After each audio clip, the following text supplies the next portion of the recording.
Hello, and welcome to the Odyssey Lesson 12, Odysseus's Responses to Conflict, Book 6.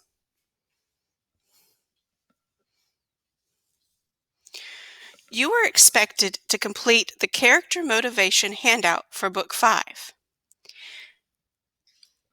We read Book 5 of the Odyssey and learned more about the conflicts that the main characters are facing. We also learned how a complex character develops over the course of a text. Today we will read Book 6 of the Odyssey. For each major episode of Book 6, we will describe how Odysseus's response to conflict reveals his character. You will need your copy of the Odyssey and the character motivation handout for Book 6.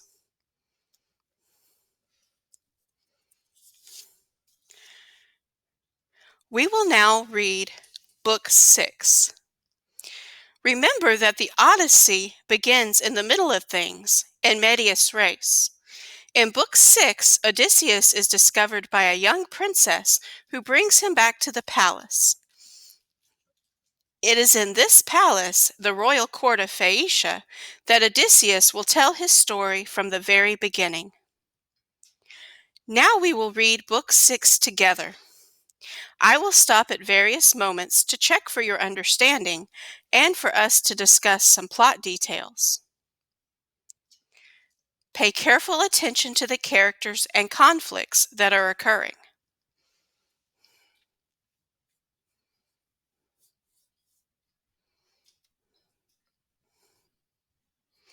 So we begin reading Book 6 on page 168.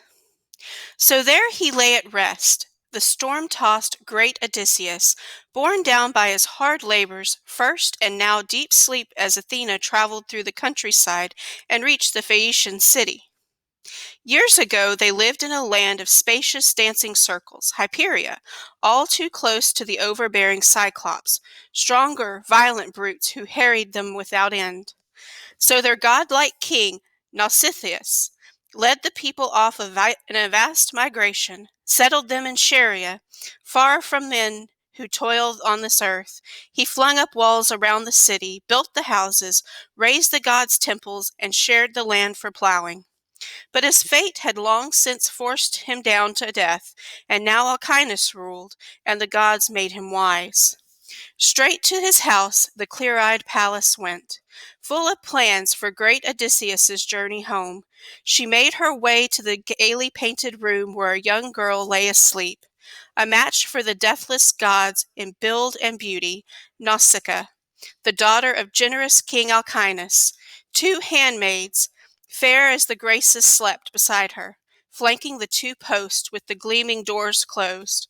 But the goddess drifted through like a breath of fresh air, rushed to the girl's bed, and hovering close, she spoke in face and form like the shipman Dymas's daughter, a girl the princess's age and dearest to her heart. Disguised, the bright-eyed goddess chided, "Nausicaa, how could your mother bear a careless girl like you? Look at your fine clothes lying here neglected, with your marriage not far off, the day you should be decked in all your glory and offer elegant dress to those whom form your escort. That's how a bride's good name goes out across the world, and it brings to her father and queenly mother joy. Come, let's go wash these clothes at the break of day. I'll help you, lend a hand, and the work will fly. You won't stay unwed long. The noblest men in the country court you now, all Phaeacians, just like you, Phaeacia born and raised. So come, the first thing in the morning, press your kingly father to harness the mules and wagon for you, all to carry your sashes, dresses, glossy spreads for your bed. It's so much nicer for you to ride than go on foot. The washing pools are just too far from town."